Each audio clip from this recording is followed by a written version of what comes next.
بسم اللہ الرحمن الرحیم۔ السلام علیکم ناظرین، آپ دیکھ رہے ہیں پروگرام حقائق، میں ہوں آپ کے ساتھ فائزہ شیرازی۔ ناظرین، اس وقت ملک کے حقائق یہ ہیں کہ 24 تاریخ کو ایک احتجاج کی کال دے دی گئی ہے بانی پی ٹی آئی کی جانب سے، اور یہ کہا جا رہا ہے ڈو اور ڈائی کی کال ہوگی، یہ مطلب کہ احتجاج ہوگا اور تب تک واپس نہیں جایا جائے گا جب تک ان کے مطالبات پورے نہیں ہو جاتے۔ اگر ہم اس کو اس سینس میں دیکھیں کہ جب تک ان کے مطالبات پورے نہیں ہوتے، اس کا مطلب یہ احتجاج کہیں دھرنے کی صورت اختیار کر سکتا ہے، کیونکہ ہماری حکومت تو اس وقت مطالبات ماننے کی نہ تو اس پوزیشن میں نظر آ رہی ہے اور نہ ہی اس کا کوئی موڈ نظر آ رہا ہے کہ وہ یہ مطالبات کو ماننے کی، جو 4 مطالبات سامنے رکھے گئے ہیں۔ ناظرین، ان مطالبات میں آپ کو بتا دیتی ہوں جو ان کے احتجاج کے اہداف ہیں، ان میں پہلے نمبر پہ ہے جی اسٹولن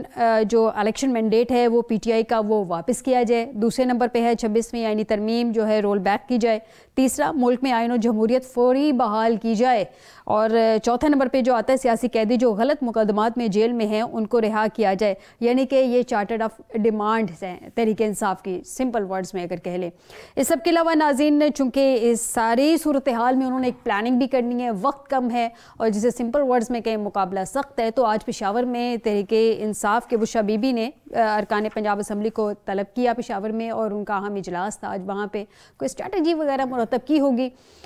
دوسری جانب جو ہے یہ بھی کہا جا رہا ہے کہ چونکہ بانی پی ٹی آئی کی ملاقات پارٹی کی قیادت سے نہیں ہوئی تھی، سیکنڈ ٹیئر لیڈرشپ جو وہاں پہ گئی تھی،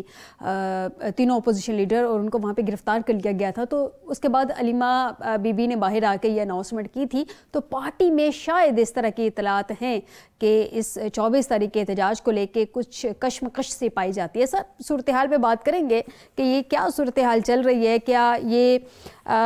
دوسری جانب جو ہماری حکومت ہے پنجاب کی، مریم نواز صاحبہ، انہوں نے بھی کہا ہے کہ پی ٹی آئی کا کام ہی احتجاج کرنے، غلط کام کریں گے تو گرفتاری ہوگی۔ حکومت کی کیا اسٹریٹجی ہوگی، تحریک انصاف کی کیا تیاریاں ہوں گی، اور نو ڈاؤٹ تیاریاں تو حکومت نے بھی کرنی ہے، کنٹینرز وغیرہ بھی لگانے ہیں حکومت نے، پھر اس احتجاج کو روکنا بھی ہے، تو کس لیول کی تیاریاں ہوں گی۔ ماضی میں رانا ثناء اللہ صاحب کچھ دن پہلے کہہ چکے ہوئے ہیں کہ غیر معمولی احتجاج کو روکنے کے لیے غیر معمولی تیاریاں بھی کی جائیں گی، تو غیر معمولی تیاریاں کیا ہوں گی اور کیا دیکھنے میں آئے گا آئندہ چند دنوں میں، اس سب پہ بات کرتے ہیں آج کے پروگرام میں۔ آپ کو بتاتے چلیں کہ ہمیں اسٹوڈیو میں جوائن کیا ہے محمد نوشاد علی صاحب ہیں، سینئر صحافی ہیں، سینئر اینالسٹ ہیں۔ بہت شکریہ نوشاد صاحب آپ کا اسٹوڈیو میں جوائن کرنے کے لیے۔ بیرسٹر نعمان کیسر صاحب ہیں، لا ایکسپرٹ ہیں، بہت شکریہ نعمان صاحب آپ کا ہمیں اسٹوڈیو میں جوائن کرنے کے لیے، اور اب سے کچھ دیر بعد ہمیں عارف عباسی صاحب پاکستان تحریک انصاف سے بھی جوائن کر لیں گے۔ سب سے پہلے نوشاد صاحب سے سٹارٹ لیتے ہیں۔ نوشاد صاحب، یہ جو کہا جا رہا ہے کہ 24 تاریخ کی کال ہے احتجاج کی، ڈو اور ڈائی کی سچویشن ہوگی، کیا ایگزیکٹلی آپ کیا دیکھ رہے ہیں، کیا ہوگا؟ بسم اللہ الرحمن الرحیم۔ معذرت چاہوں گا، اسموک بہت زیادہ ہے چونکہ لاہور میں جی تو پرابلمز رہتی ہیں۔ ایگزیکٹلی دیکھیے 24 نومبر کی کال کے ساتھ جو ایک لفظ جڑا ہوا ہے وہ بڑا اہم ہے، وہ ہے فائنل کال کا۔ یہ جب فائنل کال کی بات کرتے ہیں یا ڈو اینڈ ڈائی کی بات کرتے ہیں تو یہ بڑی بات واضح ہو جاتی ہے کہ تحریک انصاف کا نہ تو احتجاج کا کوئی موڈ ہے، نہ ہی حکومت، کوئی بھی حکومت۔ میں نے شاید کہیں اور بھی یہ کہا کہ فرض کر لیجئے کہ پاکستان تحریک انصاف کی اپنی حکومت ہو وفاق میں، اور انہی کا وزیر اعلیٰ یہ کہہ کر آئے کہ میرے کچھ مطالبات ہیں وفاق سے اور میں جو ہے وفاق میں آ کے بیٹھوں گا اور ڈو اینڈ ڈائی والا معاملہ ہوگا، یعنی وہ یہ کہہ کر آئیں کہ اگر ہم وہاں سے واپس نہ آئیں تو ہمارے جنازے پڑھ لیے جائیں، تو اس کا مطلب یہ ہے کہ جو ہے نا وہ جو پاکستان تحریک انصاف کی حکومت جو ہے نا وہ انہیں اسلام آباد میں انٹر نہیں ہونے دے گی۔ یہ حکومت کی مجبوری ہے، یہ اسٹیبلشمنٹ کی بھی مجبوری ہے، یہ لا اینڈ آرڈر جو سیکورٹی ایجنسیز ہیں ان کی بھی مجبوری ہے، یہ پورے نظام کی مجبوری ہے کہ اس طرح کا دعویٰ کر کے آنے والے کسی شخص کو جو ہے اس کے عزائم میں کامیاب نہ ہونے دیے جائے۔ یہ صرف پاکستان میں نہیں، برطانیہ میں بھی کوئی یہ کرنے کی کوشش کرے گا۔ پہلی بات تو یہ کہ اب تک اس بات کے اوپر ہی شاید برطانیہ یا امریکہ جس کی مثالیں دی جاتی ہیں، اگر اس طرح کے تھریٹ کے ساتھ کوئی بندہ کوشش کرے تو ہو سکتا ہے کہ اس سے اب تک کم از کم پوچھ گچھ ضرور شروع ہو جانی تھی۔ دوسری بات اس میں ایک اور بڑا پہلو ہے، وہ اگر آپ غور کیجئے، جو آج اجلاس جس کی بات کی جا رہی ہے، جس کے بارے میں پاکستان تحریک انصاف کے بانی تو یہ کہتے ہیں کہ جی میری انسٹرکشنز جو ہیں وہ ان لوگوں کو دی جا رہی ہیں، لیکن اس اجلاس کے اندر اگر آپ غور کیجئے تو جو علیمہ خان صاحبہ جو ان کی بہن ہیں بانی تحریک انصاف کی، ان کے قریبی لوگوں کو اور مرکزی قیادت میں سے بعض لوگوں کو مدعو نہیں کیا گیا۔ جی تو اگر تو معاملہ اسٹریٹجی طے کرنے کا ہو، کوئی چاک آؤٹ کرنا ہو آپ نے پلان، تو اس کو اس طرح سے ہڈن نہیں رکھا جاتا۔ یقیناً کوئی خاص انسٹرکشن ہیں، کوئی ایسی انسٹرکشن ہیں جو ہر کسی کو نہیں دی جا سکتی، مخصوص لوگوں کو دی جانی ہے۔ سو یہ جو مخصوص لوگوں تک پیغام پہنچانے والا معاملہ ہے، یہ بھی اس سارے معاملے کو مشتبہ کرتا ہے، اور اس کا نقصان یہ ہو سکتا ہے کہ جب اس طرح کی اطلاعات آئیں گی تو ممکن ہے کہ جو آگے سے ریئیکشن آئے گا حکومت کی طرف سے یا لا انفورسمنٹ ایجنسیز کی طرف سے، وہ خاصا ریجڈ اور سخت ہوگا، جس طرح کا سٹانس لیے جانے کی کوشش کی گئی ہے۔ اور دوسرا بڑا اہم پہلو یہ ہے کہ مجھے تو لگتا ہے کہ یہ ایک تو آپ کو پتہ ہے موسم کی سختی جو ہوگی، اس وقت اسلام آباد کا جو موسم ہے، لاہور میں بھی اب رات کو ٹھنڈ ہونا شروع ہو چکی ہوئی ہے، اسلام آباد میں، اور اس دوران بارش ہو گئی جس کی فورکاسٹ بھی ہے، تو اسلام آباد میں رات کو کافی سرد راتیں ہوں گی اس کی، تو ایسے میں لوگوں کو بٹھانا، دھرنا دینا یہ خاصا مشکل ہوگا۔ اور دوسرا جو امپورٹنٹ پہلو ہے کہ جب علی امین گنڈا پور صاحب بیسکلی اس دھرنے کو یا احتجاج کو علی امین گنڈا پور صاحب نے خود ہی جو ہے نا وہ فیوز کر دیا ہے، اس کے ببل جو اس کا ببل پھلایا جا رہا ہے ایک اور طرف سے، اس کے غبارے سے ہوا انہوں نے خود نکال دی ہے، یہ کہہ کر کہ جی یہ ڈو اینڈ ڈائی ہے۔ کبھی کسی نے احتجاج اس طرح سے کیا ہے، احتجاج کا مقصد یہ ہوتا ہے میرے کچھ مطالبات ہیں، اس کے لیے میں جو آئین میں دیا گیا طریقہ کار ہے، جو قانون میں دیا گیا جسے کہہ لیں لیوریج ہے یا پرمیشن ہے، اس کے مطابق میں احتجاج کروں گا، اپنا احتجاج ریکارڈ کراؤں گا، اور اگر وہ آپ دیکھ لیجئے اسلام آباد میں تو لا بھی ہے، بیرسٹر صاحب بیٹھے ہیں، وہ آپ کو بہتر بتا دیں گے کہ قانون جو ہے وہ اب کیا کہتا ہے، کس طرح سے احتجاج ہوگا، کہاں ہوگا، اس کی چیزیں طے کی جائیں گی، اور جو ڈی سی صاحب ہیں یا جو بھی متعلقہ اتھارٹی ہے ضلعی انتظامیہ، وہ اس کی اجازت دے گی نہیں دے گی، یہ سارے معاملات جو ہیں وہ اپنی جگہ، ایسی کوئی بات کہیں آپ نے سنی بھی نہیں ہوگی کہ کوئی کسی نے ضلعی انتظامیہ کو درخواست دی ہے کہ ہم نے یہاں آنا ہے یا ہم نے کرنا ہے۔ اصل معاملہ کیا ہے، اس کے پیچھے سارا معاملہ ہے ڈیسپریشن کا۔ یہ وہ ڈیسپریشن ہے جس کی وجہ سے پہلے بھی اس ملک کے اندر 9 مئی ہو چکا ہے۔ آپ کو یاد ہوگا کہ اس وقت بھی یہ شور شرابہ بہت زیادہ تھا، اور جو اکسایا جا رہا تھا قوم کو، اپنے ورکرز کو، اور بہت سی باتیں کی جا رہی تھی، جس کا نقصان یہ ہوا کہ 9 مئی کا ہم نے واقعہ دیکھا اس ملک کے اندر۔ اب معاملہ یہ ہے کہ اب اگر آپ پھر اسی طرح کے ڈو اینڈ ڈائی والے معاملے کے ساتھ چیزوں کو چلائیں گے تو ہو سکتا ہے آپ کی تو کہیں پہ، کیونکہ آپ تو غائب بھی ہو جاتے ہیں نا، آپ ڈی چوک تک پہنچتے بھی ہیں، اور پھر آپ کہیں آرام کرنے چلے جاتے ہیں، کہیں کہاں چلے جاتے ہیں، کبھی کہیں غائب ہو جاتے ہیں، پھر آپ آ کے بتاتے بھی نہیں ہیں آپ کہاں تھے، پھر ادھر ادھر کی توجیحات دیتے ہیں جس کی کڑیاں بھی آپس میں ملانی ممکن نہیں ہو پاتی۔ ان کی اپنی پارٹی اس کے اوپر سوالات پوچھتی ہے تو وہ آج تک سیٹسفائی نہیں کر سکتے۔ سو جب آپ اس طرح کے معاملات ہوتے ہیں تو یہ بات سمجھ میں آتی ہے کہ آپ نے اس غبارے سے ہوا کیوں نکالی ہے، یا آپ حکومت کو پہلے سے اتنا پریپیئر کیوں کر رہے ہیں، یا آپ وہ کون سا وہ اندیا دینے کی کوشش کر رہے ہیں جس کے نتیجے میں لوگوں کے تو مسائل بنیں گے، بیچارے ورکر جو آئیں گے جن کو 1000 روپیہ دے کے آپ لائیں گے، آپ کو یاد ہے نا وہ جو اپنے جو ان کے قیدی رہا ہوئے تھے اور وہ میٹنگ میں پہنچے تو پھر 1000 روپیہ دے کے تو سی ایم صاحب جو ہے وہ بڑی مشکل سے 2-4-5 منٹ انہوں نے دیے ان کے۔ تو مسئلہ یہ ہے کہ یہ جو اس وقت سچویشن ہے یہ بڑی پرابلمٹک بھی ہے۔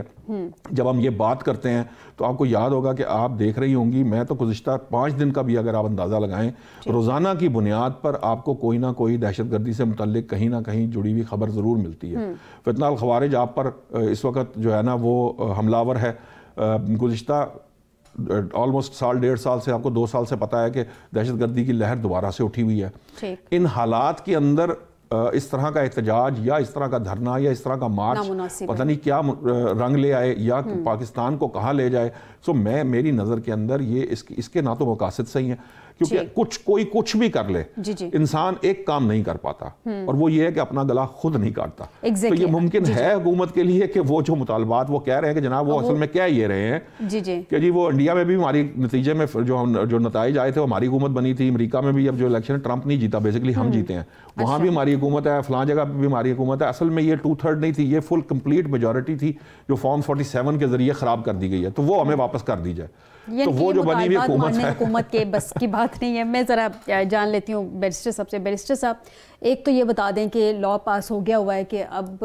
بلا اجازت کوئی وفاق میں احتجاج نہیں کر سکتا۔ اب یہ لوگ احتجاج کریں گے تو ان پہ کس طرح سے امپلیمنٹ ہوگا لا کا، اور کس طرح سے سختیاں آئیں گی۔ تو سر یہ بھی بتا دیں کہ اگر ان پہ سختیاں آتی ہیں، علی امین گنڈا پور کے جو ہیں آلریڈی ناقابل ضمانت وارنٹ گرفتاری نکلے ہوئے ہیں، تو صورتحال اکارڈنگ ٹو لا کیا بنتی نظر آ رہی ہے؟ جی شکریہ